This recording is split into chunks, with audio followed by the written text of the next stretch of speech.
मी एक बटाटा घेतलाय आणि एक लहान वाटी शाबूस तांदूळ घेतलेले आहेत। आता तुम्हाला ही रेसिपी किती क्वांटिटीमध्ये करायची आहे त्यानुसार तुम्हाला इथे बटाटा आणि शाबूस तांदूळ लागणार आहेत। आता आपल्याला सगळ्यात आधी हा बटाटा किसणीने किसून घ्यायचा आहे। जाड बारीक कोणत्याही किसणीने किसून घेऊ शकता, पण ह्याच्यापेक्षा जी मोठी किसणी येते ना त्याने किसू नका। या किसणीने किंवा अद्रक किसायच्या किसणीने हा बटाटा आपल्याला किसून घ्यायचा आहे।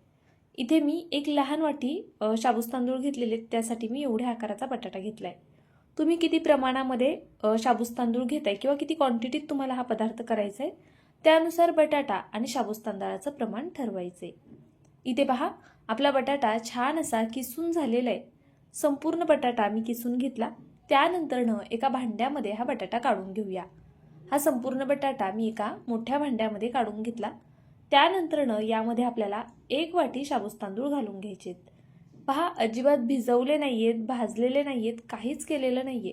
डायरेक्ट शाबूस तांदूळ आपल्याला असेच हे वापरायचे। तर इथे मी एक वाटी शाबूस तांदूळ यामध्ये घालून घेते। कच्च्या बटाट्यामध्ये हे शाबूस तांदूळ आपल्याला घालून घ्यायचे। त्यानंतरनं हे शाबूस तांदूळ आपल्याला छान स्वच्छ धुवून घ्यायचे। तुम्हाला प्रश्न पडला असेल, कच्चा बटाटा आणि सोबत कच्चे शाबूस तांदूळ यापासून कसं बरं हे होणार, शाबूस तांदूळ न भिजवता कशी ही रेसिपी करू शकतोय। तर पहा, आता आपण आधी ना हे शाबूस तांदूळ छान पाण्याने धुवून घेऊया। 2 ते 3 पाण्याने मी हे सगळं धुवून घेणार आहे, म्हणजे बटाट्यामधलं स्टार्च निघून जाईल आणि शाबूस तांदळामध्ये सुद्धा बऱ्यापैकी कचरा असतो, तर तो सुद्धा संपूर्ण निघून जाईल। तर मी अशा पद्धतीने चोळून घेते। हे छान असं चोळून घ्यायचं आणि मग हे 2 ते 3 पाण्याने स्वच्छ असं आपल्याला धुवून घ्यायचे। मी इथे तुम्हाला एका पाण्याने धुवून दाखवतेय, त्याच पद्धतीने तुम्ही 2-3 पाण्याने धुवून घ्या। त्यानंतरनं यामधलं आपल्याला संपूर्ण पाणी काढून घ्यायचे। हे अगदी हाताने पिळून घेतलं ना तुम्ही तरी चालेल, संपूर्ण पाणी यातलं काढून टाकायचे। तर पहा, इथे मी सगळं पाणी काढून घेतलं। त्यानंतरनं चवीनुसार यामध्ये मीठ घालून घेऊया। आता मीठ घातलं की लगेच आपल्याला यात हिरवी मिरची घालायची आहे। तुम्ही मिरची वाटून घेतलीत तरी चालेल, चिरून घेतलीत तरी चालेल। मी इथे 2 लहान मिरच्या अशा पद्धतीने चिरून घेतलेल्या आहेत। आता हे सर्व आपण एकजीव करूया। त्यापूर्वी यामध्ये मी शेंगदाण्याचा कूट घालून घेते। इथे पहा, शेंगदाणे मी आधीच भाजून याचा कूट करून ठेवला होता। शेंगदाणे भाजून घ्यायचे, त्यानंतरनं त्याचा कूट करून घ्यायचा आहे। सालीसहितच मी हे शेंगदाणे वाटलेले आहेत। आता यामध्ये हा कूट घालून हे सर्व छान असं एकजीव करून घेऊया। पहा, करायला ना खूप जास्त सोपी आहे ही रेसिपी, कोणीही सहज करू शकेल, झटपट होणारी आहे। त्याचबरोबर उपवासाला आपण नेहमीच काहीतरी वेगवेगळं करत असतो, एकदा ही रेसिपी करून पहा, तुम्हा सगळ्यांनाच खूप जास्त आवडणार आहे। आता इथे पहा, इडली पात्राला आपल्याला अगदी थोडंसं तेल लावून घ्यायचे। तर इथे मी असं तेल लावून घेते, म्हणजे मग आपले जे वडे आहेत ते असे चिटकून बसणार नाहीत, अगदी सहज अलगद असे निघून येतील। तर पहा, इथे मी असं संपूर्ण तेल व्यवस्थित लावून घेतलं। आता आपण यातनं असा थोडा थोडा गोळा घेऊया आणि यावरती ठेवून घेऊया। आता जर तुमच्याकडे राजगिऱ्याचं पीठ असेल किंवा मग आपण जी वरई वगैरे खातो, तर ती वरई जर तुम्ही दळून घेतलीत ना तर ते 1-2 चमचे पीठ तुम्ही यामध्ये घालू शकता, किंवा तुमच्याकडे शाबूस तांदळाचं पीठ असेल ते घालू शकता। उपवासाला जे तुम्ही पीठ खात असाल ना ते तुम्ही यामध्ये 2 चमचे वापरू शकता। मी आता इथे सध्या कोणत्याही प्रकारचं पीठ घातलेलं नाहीये, पण जर तुम्हाला गरज वाटलीच तर नक्कीच तुम्ही यामध्ये वापरू शकता। पहा, अगदी अलगद हाताने ना अशा पद्धतीने आपल्याला हा वडा बनवून घ्यायचा आहे।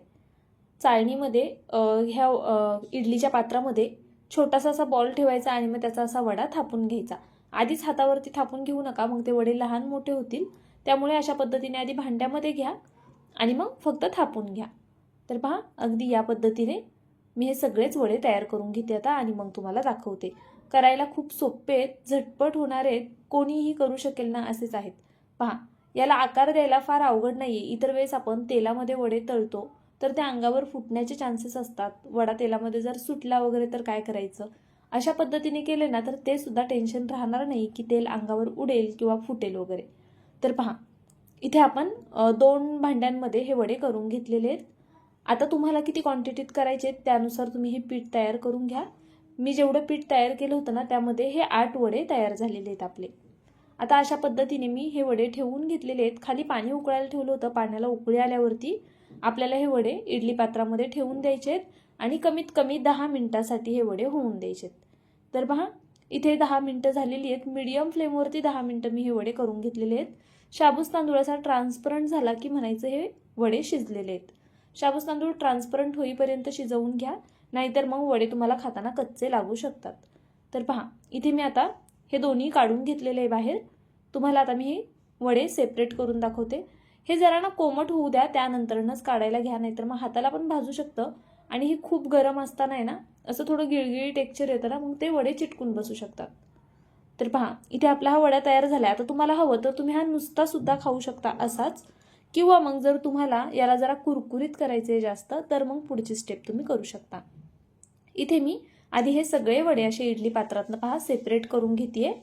आणि मग त्यानंतर ना तुम्हाला हवं तर तुम्ही ह्याला शालो फ्राय करू शकता, डीप फ्राय सुद्धा करू शकता, किंवा मग जर तुमच्याकडे ओव्हन असेल तर ओव्हनमध्ये सुद्धा तुम्ही ह्याला जरा वेळ थोडंसं तेल लावायचं ब्रशने आणि मग थोडा वेळ होऊन द्या.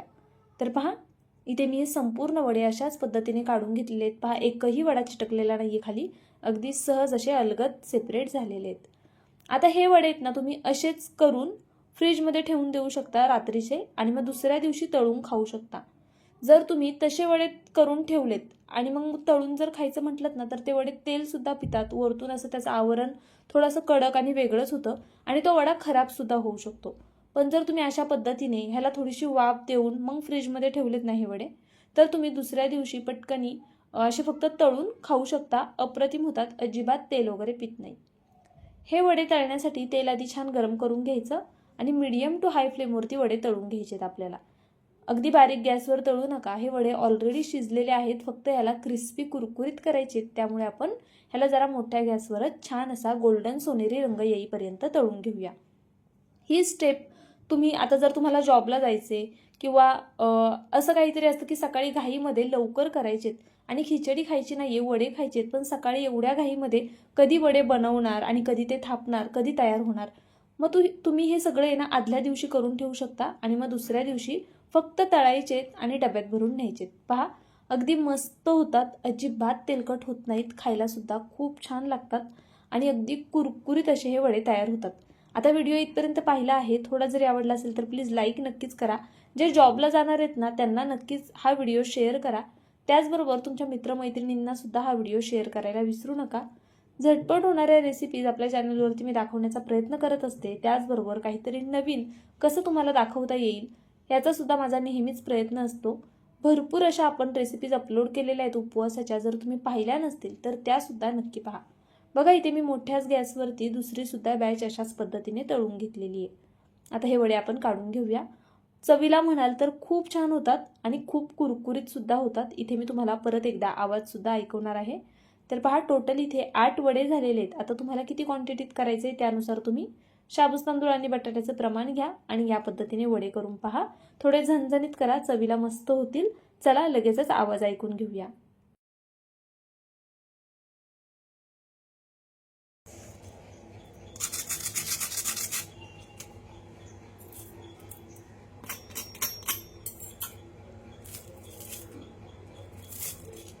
झालेत ना अप्रतिम.